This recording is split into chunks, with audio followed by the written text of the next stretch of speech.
This cookies and cream cake is probably my favorite cake, and it is made by my friend Adriana Horton. I feel so odd getting my face so close to a cake. She's the proprietor of the Oh Honey Baking Company that operates out of the Mill Hill Bakers Collective here in beautiful Macon, Georgia. She's going to show us how she makes it. The cakes themselves are a little elaborate. You could totally just bake from a box, 2 chocolate layers and 1 white layer. My main goal here was to learn some pro-level decorating techniques. You could apply all of this at home or simplify the recipe and just do the basic frosting. Take whatever you want from it. First, the chocolate layers. As you may know, I'm not too big on precision, but Adriana is, so get ready for some very precise quantities. As always, the recipe is in the description. She starts with 183 grams of flour, 300 grams of brown sugar, 60 grams of Dutch cocoa powder. The Dutch process is what makes it taste like an Oreo, and 3 grams of baking soda. So now we're going to put this on the mixer with a paddle attachment. You could totally use a hand mixer for this, just get it mixed up. Now she's warming up 185 grams of water in the microwave. Just warm, it should not be boiling. Then she'll mix in a standard 2-gram packet of instant coffee crystals. You could certainly use an equivalent amount of fresh coffee, but we want to drink our coffee. Okay. This really won't make the cake taste like coffee, it basically just supports the chocolate flavor. It mellows it out a little bit, keeps it from getting too sweet. 2 whole eggs go into the warm water mixture along with 60 grams of vegetable oil. Yes, she really does weigh everything.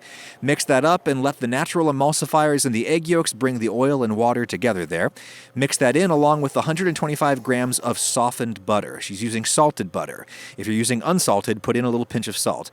And she doesn't cream the butter with the sugar to create bubbles. She wants density, but she will mix the whole batter a little bit until it goes a little bit fluffier. Last ingredient. So this is 130 grams of buttermilk. That's pretty. Batter goes into 8-inch cake pans. To prevent sticking, Adriana does not use parchment rounds. Instead, baker's joy. Non-stick spray with flour in it, and she really sprays it on. I feel joy. They don't stick. They won't stick. Split the batter evenly into 2 pans, and there's the outer chocolate layers. Now for the inner white cake layer that will look like the cream in the giant Oreo. Adriana's recipe has a complication in that it requires an egg and a half. How do you get half an egg? You just take the egg, and you're going to weigh it. Then you beat it so that when you pour off half the weight, you're pouring off equal quantities of white and yolk, which have very different properties in cake batter. 185 grams of all-purpose flour, 185 grams of white sugar, an 1/8 of a teaspoon of baking soda, 1½ teaspoons of baking powder, and 1/4 teaspoon of salt. I did not realize that I have chocolate on my finger. Nobody notices. Get all that combined, and now she's weighing out 2 separate quantities of milk. One is 83 grams, the other is 56 grams. That I'm going to combine with my 40 grams of oil. Set that aside, then add 1½ eggs to the other quantity of milk, along with 1.5 teaspoons of vanilla. I don't claim to understand the dark arts at work here. Again, feel free to just bake 1 white cake and 2 chocolate cakes from a box. Into the dry ingredients, she's now putting 115 grams, that's a whole stick of softened salted butter, 1 tablespoon at a time. You kind of want it to end up looking like breadcrumbs. One thing I notice about Adriana is she's very diligent about scraping down the edges frequently. We're going to add our milk and oil mixture. Then comes the milk, eggs, and vanilla mixture in 3 doses, nice and slow. One last scrape down. Baker's joy in another pan, and then all of this goes into that one pan. Note how she thumps her pans to get rid of any large air bubbles. There might be a little less chocolate batter in the chocolate pans, but that batter takes a little longer to bake, so the result is both flavors should end up being done around the same time after about 20 minutes. You just kind of have to open it and poke it. Poker comes out clean, you're good. Then you have to let those cakes cool all the way down before you decorate them, during which time Adriana and I require a lovely beverage. Unfortunately, I have several boxes that have arrived from Trade Coffee, the sponsor of this video. Whether you're a coffee novice or a total chemist, Trade can help you discover new coffees from the nation's top roasters. You just fill out this questionnaire online, and Trade will match you with some coffees and then mail them right to your door. Free shipping. I don't drink a ton of coffee, so I opt for pre-ground. Passion House LSD blend. That should go well with cake. Because you watch me, you can get 30% off your first bag when you sign up. The first 100 people who click my link in the description will get that deal. LSD, of course, actually just stands for Lakeshore Drive in Chicago, and as promised, this delivers a flavor trip through notes of juicy candied orange. Since I like it, I can rate it as such online, and then Trade's algorithm will send me more stuff according to my constantly evolving preferences. Thank you, Trade. Now time to make the frosting. She's making a big batch much. The recipe that I have in the description is half this quantity, just enough to frost one cake. She's got a whole pound of softened salted butter. It wasn't until I started making it with salted butter that I myself could actually eat the buttercream. Like, I don't like buttercream. I'm the kind of person that will like take a cupcake and just take all of the frosting off and just eat the cupcake. But whenever I started making this frosting, I was like, okay, I can handle buttercream.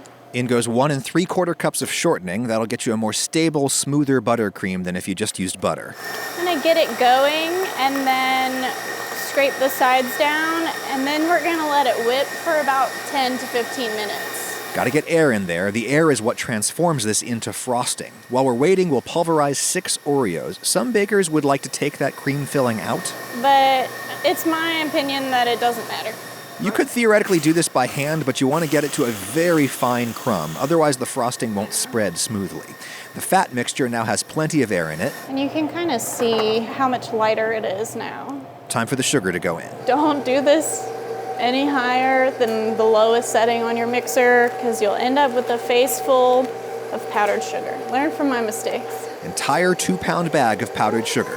As it starts to get all of the powdered sugar incorporated, you just kind of slowly start turning it up. Again, always scraping down the bowl. Big pockets of powdered sugar can easily hide at the bottom of the bowl.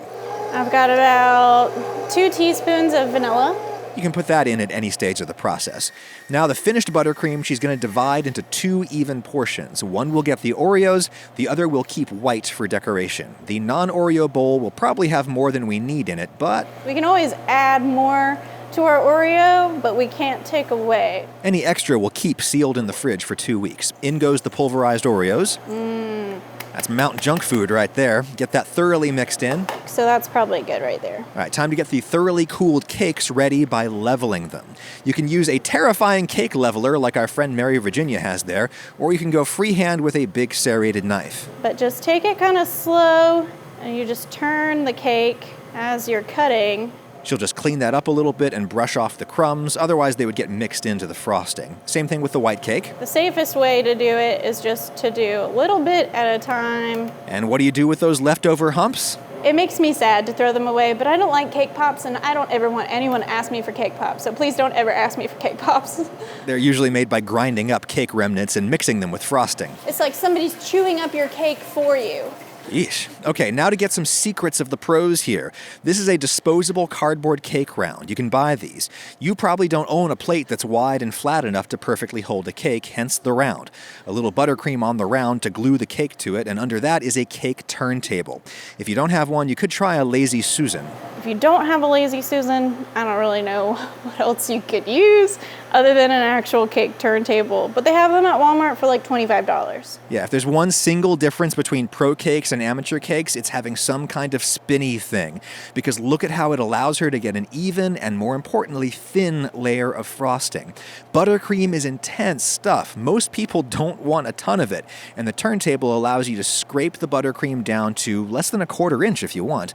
White layer goes on. She's using an offset spatula, but you could really use any big knife. Lord, I could watch people using cake spinners and pottery wheels all day. Top chocolate layer goes on, and Adriana always puts the top cake on upside down. Because then if you didn't cut it perfectly level with your serrated knife, it doesn't really matter. Because the cake pan has a nice right angle to it.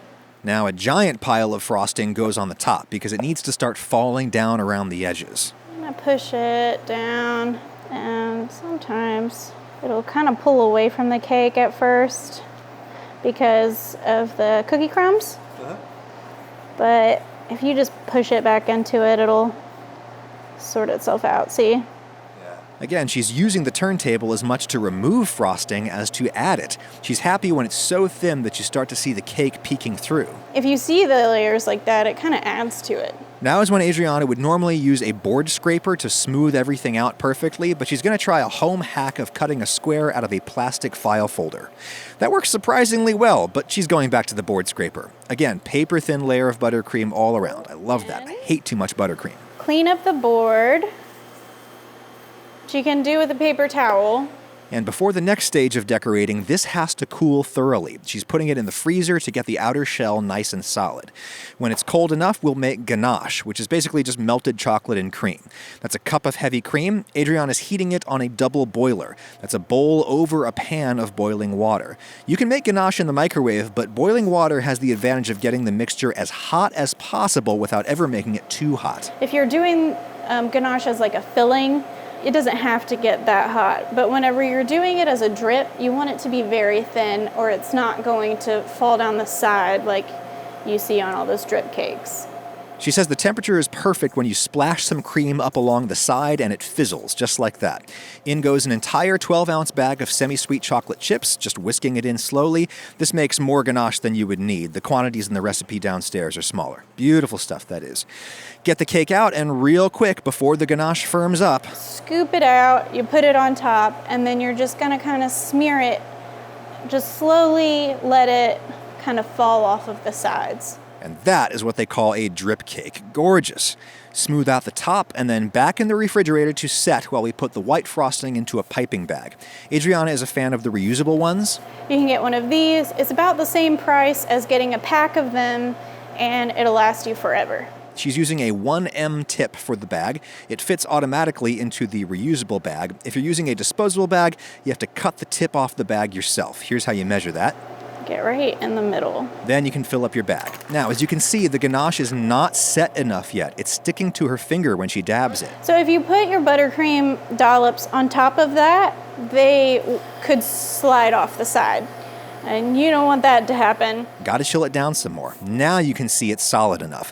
She's just making little roses with tight circles. The key to getting them evenly spaced is to do one, then do one immediately opposite. Then go halfway around in between those two and repeat. And the final touch, an Oreo leaning against each dollop. You just put it kind of in between and then lean it back. And then one more in the middle, and we're done. There you go. How do you feel about that? I think it looks good. Yeah, it does. I think it's really fancy, and your lover would surely appreciate it. It's cookies. It's cookies. Yeah, it's fancy, and yet it's like a giant Oreo. It's fancy cookies. It's fancy with the love of a store-bought cookie, Oreo. Now note how she makes a slice and then wipes her knife before making another cut. It's all in the little things. Lordy, that is just glorious. I love how the pulverized Oreo and the buttercream gives the frosting flavor and texture. It's not just pillowy fat. You think that people can achieve this at home? Absolutely. You can absolutely achieve that at home. Give it a shot. Do it. Or don't. Pay her. Or don't, yeah. You can buy one from her. You are welcome to order one from me. Yeah. Hey, thanks again to Trade Coffee for sponsoring this video. Remember, the first 100 people who sign up with my link in the description will get 30% off their first bag of coffee. Take the coffee quiz and the promotion will apply automatically. Nothing goes better with cake than coffee.